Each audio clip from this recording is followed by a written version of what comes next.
ओम श्री गुरुवे नमः। ओम शांति शांति शांति। प्रणाम भगवान। भगवान योग वासिष्ठ महारामायण से उत्पत्ति प्रकरण और सर्ग नंबर 95। शीर्षक है कर्ता और कर्म की सहोत्पत्ति एवं अभिन्नता तथा चित्त और कर्म की एकता का प्रतिपादन। सत्संग लेते हैं भगवान। श्री वशिष्ठ जी कहते हैं, रघुनंदन, जैसे वृक्ष से फूल और उसकी गंध दोनों साथ ही उत्पन्न होते हैं, उसी प्रकार सृष्टि के आदि में परम पद रूप ब्रह्म से परस्पर अभिन्न कर्म और कर्ता दोनों स्वयं अर्थात स्वभाववश ही एक साथ प्रकट हुए। जैसे अज्ञानी लोगों की दृष्टि में सर्वत्र फैले हुए निर्मल आकाश के भीतर नीलिमा प्रतीत होती है, उसी तरह समस्त संकल्पों से रहित सर्वव्यापी विशुद्ध ब्रह्म में अज्ञ पुरुषों की दृष्टि से ही जीवों का प्राकट्य प्रतीत होता है। राघव, जहाँ ज्ञानी लोगों का ही आचार व्यवहार दिखाई देता है, वहीं पर जीव ब्रह्म से उत्पन्न हुए हैं। वाह भगवान, वहीं पर जीव ब्रह्म से उत्पन्न हुए हैं।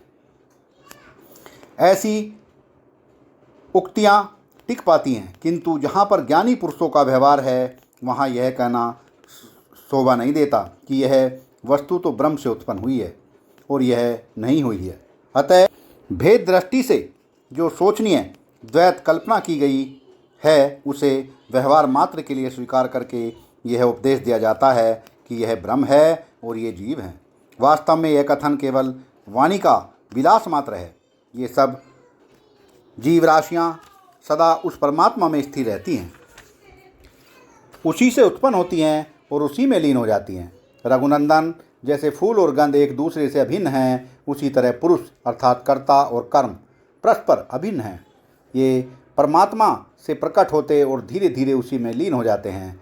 ये दैत्य, नाग, मनुष्य और देवता इस जगत में वस्तुतः उत्पन्न हुए बिना ही वासनाओं के साथ उत्पन्न होते से प्रतीत होते हैं और तुरंत गमन आदि क्रियाओं से युक्त हो जाते हैं। साधो, उन दैत्य, नाग, मनुष्य और देवता आदि के संसार भ्रमण में आत्मा के यथार्थ ज्ञान के अभाव के अतिरिक्त दूसरा कोई कारण नहीं दिखाई देता। वह आत्मविस्मरण ही जन्मांतर रूपी फल प्रदान करने वाला है। श्री रामचंद्र जी ने कहा, भगवान, श्रुति स्मृति रूप प्रमाणिक दृष्टि वाले वीतराग ऋषियों द्वारा अर्थ में श्रुति से विरोध न रखने वाले जो स्मृति, पुराण एवं इतिहास आदि ग्रंथ सिद्धांत निर्णय पूर्वक रचे गए हैं, वे सब शास्त्र कहलाते हैं। जो महान सत्वगुण से संपन्न धीर अर्थात ज्ञानी और समदर्शी हैं तथा जिन्हें अनिर्वचनीय ब्रह्म का साक्षात्कार हो चुका है, वे पुरुष साधु अर्थात श्रेष्ठ संत कहे गए हैं। जिन्हें तत्व ज्ञान नहीं हुआ है, उन पुरुषों के संपूर्ण कर्मों की सिद्धि के लिए अर्थात उन्हें धर्म और ब्रह्म तत्व का साक्षात्कार कराने के लिए श्रेष्ठ पुरुषों का सदाचार और श्रुति स्मृति रूप शास्त्र ये ही दो नेत्र हैं। उनकी दृष्टि सदा इन दोनों सदाचार और शास्त्र का ही अनुसरण करती है। जो पुरुष श्रेष्ठ व्यवहार के लिए शास्त्र का अनुसरण नहीं करता, उसका सभी शिष्ट जन बहिष्कार कर देते हैं और वह दुख में निमग्न हो जाता है। प्रभो, इस श्लोक में और वेद में भी ऐसा सुना जाता है कि कर्म और कर्ता यहाँ क्रमशः एक के बाद एक उत्पन्न होकर कार्य कारण भाव से परस्पर मिले हुए हैं। कर्म के द्वारा कर्ता का निर्माण होता है और कर्ता से कर्म का। जैसे बीज से अंकुर होता है और अंकुर से बीज, यह न्यायलोक और वेद में भी प्रसिद्ध है। जिस वासना के कारण जीव इस संसार रूपी पिंजड़े में डाला जाता है, उसी वासना के अनुसार उसे फल भी भोगना पड़ता है। भगवान, जानने योग्य तत्व के ज्ञाताओं में श्रेष्ठ महर्षि से मुझे ठीक ठीक समझाइए कि जीव का किया हुआ कर्म फल रूप में अवश्य परिणित होता है या नहीं। यदि कर्म का फल अवश्य मिलता है, तब प्राणियों के जन्म आदि में वही हेतु हुआ। फिर आपने उत्पत्ति को अकारण या अज्ञान कल्पित कैसे बताया? मेरे इस महान संशय का निवारण कीजिए। श्री वशिष्ठ जी ने कहा, रघुनंदन, मैं तुम्हें साधुवाद देता हूँ। तुमने मेरे सामने यह बहुत बड़ा सुंदर प्रश्न रखा है। सुनो, मैं तुम्हें इसका उत्तर देता हूँ, जिससे पूर्णतया ज्ञान का उदय हो जाता है। यह संपूर्ण विकल्पात्मक मन का विकास ही कर्मों का कारण है। उसी के अनुसार फल प्राप्त होता है। मन के संयोग के बिना किए हुए कर्म फलदायक नहीं होते। सृष्टि के आरंभ में परम पद रूपी ब्रह्म से जब मन रूपी तत्व उत्पन्न हुआ, तभी उस मन के संकल्प के अनुसार जीवों का कर्म भी उत्पन्न हुआ।